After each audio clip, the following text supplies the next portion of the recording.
الحمد لله رب العالمين والعاقبة للمتقين والصلاة والسلام على سيد الأنبياء والمرسلين وعلى آله وأصحابه أجمعين.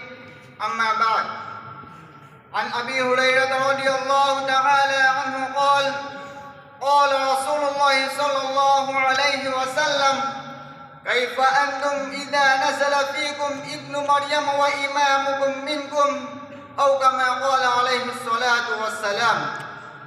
محترم و مکرم صدر جلسہ، حکم محترم، معزز اساتذہ کرام، مہمانان خصوصی اور میرے ہم سبق ساتھیوں، آج میں آپ حضرات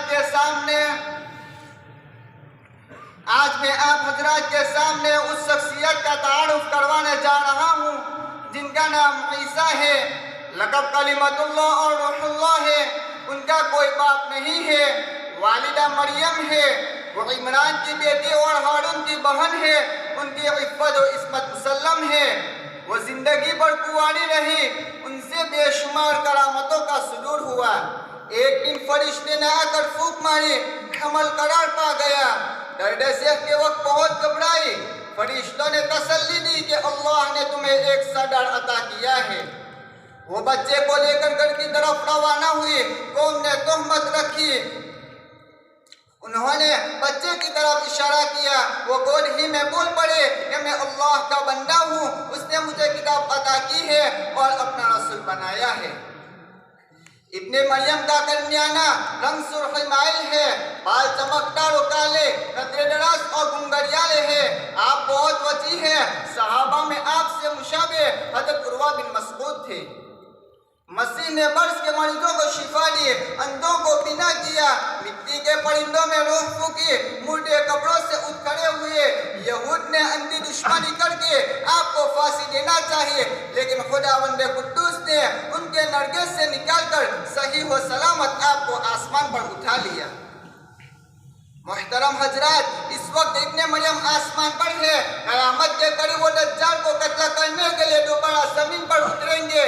ان کا نزول دمشق کی جامع مسجد میں ہوگا. مسلمان نماز فجر کی صفیں بنائیں گے، اقامت کہی جائے گی.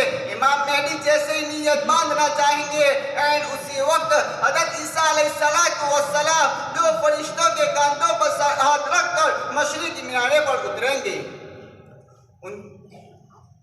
ان کا لباس سردن کی 2 چادریں ہوگی جنہیں وہ محرم کی طرح لپٹیں گے. ہاتھ میں حربہ ہوگا، بال اتنے ملائم ہوں گے گویا کہ ابھی غسل کیا ہے. سر جھکاتے ہی موتیوں کی طرح قطرے دلکیں گے. مسلمان فوراً پہچان لیں گے، مسجد میں خوشی کی لہر دوڑ جائے گی. امام مہدی پلٹ کر انہیں محراب میں آنے کی دعوت دیں گے. حضرت عیسیٰ علیہ السلام یہ کہتے ہوئے انکار کریں گے کہ امت مسلمہ اللہ تبارک و تعالیٰ کے نزدیک ایک ممتاز و بلند امت ہے. تم خود ہی ایک دوسرے کے امیر ہو، تمہارا امام ہی آگے بڑھ کر نماز پڑھائے. امام مہدی پھر اصرار کریں گے. حضرت عیسیٰ علیہ السلام ان کی پشت پر ہاتھ رکھ کر امامت کا حکم دیں گے. چنانچہ وہ امام ہوں گے اور حضرت عیسیٰ علیہ السلام اقتدا کریں گے. یہ اس بات کی طرف اشارہ ہوگا کہ وہ اب نبی کی حیثیت سے دنیا میں تشریف نہیں لائے، بلکہ ان کے آنے کا مقصد اس وقت صرف دجال کو قتل کرنا ہے. نماز سے فارغ ہو کر دونوں میں ملاقات ہوگی. ملت کے سب حالیے اور دجال جیسے موضوع زیر بحث آئیں گے. ابن مریم کے حکمت سے مسجد کا دروازہ کھولا جائے گا. باہر دجال کھڑا ہوگا، اس کے ساتھ 70,000 یہودی ہوں گے جن کے پاس 2 دھاری تلواریں ہوں گی. امام مہدی کے فوج کو حملہ کرنے کا حکم ملے گا. دونوں لشکر ٹکرائیں گے. دجال حضرت عیسیٰ علیہ السلام کو دیکھتے ہی بھاگ کھڑا ہوگا. مسلمان اس کا تعاقب کریں گے. بالآخر اسرائیل کے شہر میں اسے پکڑ لیا جائے گا. حضرت عیسیٰ علیہ السلام نیزے کے ایک ہی وار سے اس کا کام تمام کر دیں گے. یہودیوں میں بگدڑ مچ جائے گے. اس وقت تک کوئی بھی چیز انہیں پناہ نہیں دیں گے. شجر و حجر، در و دیوار تک ان کی نشاندہی کریں گی. وہ ابن مریم کی سانس کے ہوا لگنے سے تڑپ تڑپ کر گریں گے اور یہ تاثیر تا حد نکاح ہوگی. اسرائیل فتح ہوگا اور صہیونیت ہمیشہ کے لیے مٹا لی جائے گی. سامعین باتمکین، یہ انسانی تاریخ کا سب سے حسین اور سنہرا دور ہوگا۔ برکتوں کی بارش ہوگی، بغض و حسد سے دل خالی ہوں گے، مال بہا بہا پھرے گا، زمین اپنے خزانے اگل دے گی، کیڑے مکوڑوں کا زہر زیادہ رہے گا، بچے سانپ سے کھیلیں گے، بھیڑیا بکریوں کے پاسبانی کرے گا، ایک چھوٹی سی بچی شیر کو بھگا دے گی، ہر طرف رحمت کے فوارے ہوں گے، ہر جگہ قرآن و حدیث کا گلگلہ ہوگا، دنیا میں کوئی مسئلہ نہ رہے گا، مسلمان لمبی تانیں گے اور اسلام اپنی گردن ڈال لے گا۔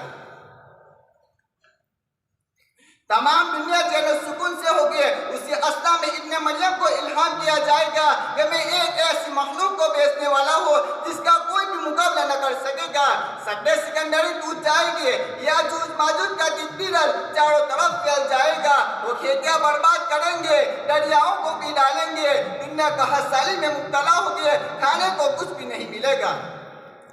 بلاخر حضرت عیسیٰ علیہ السلام بارگاہ عزت میں دعا کریں گے، مسلمان آمین کہیں گے، درخواست قبول کی جائے گی، یکایک تعاون پھیل جائے گا، یاجوج ماجوج ہلاک ہوں گے، لاشوں سے زمین پت جائے گی، باران رحمت ساری گندگی کو دھو دے گی۔ حضرت عیسیٰ علیہ السلام کوہ طور سے واپس ہوں گے اور پھر وہی نورانی دور پلٹ آئے گا۔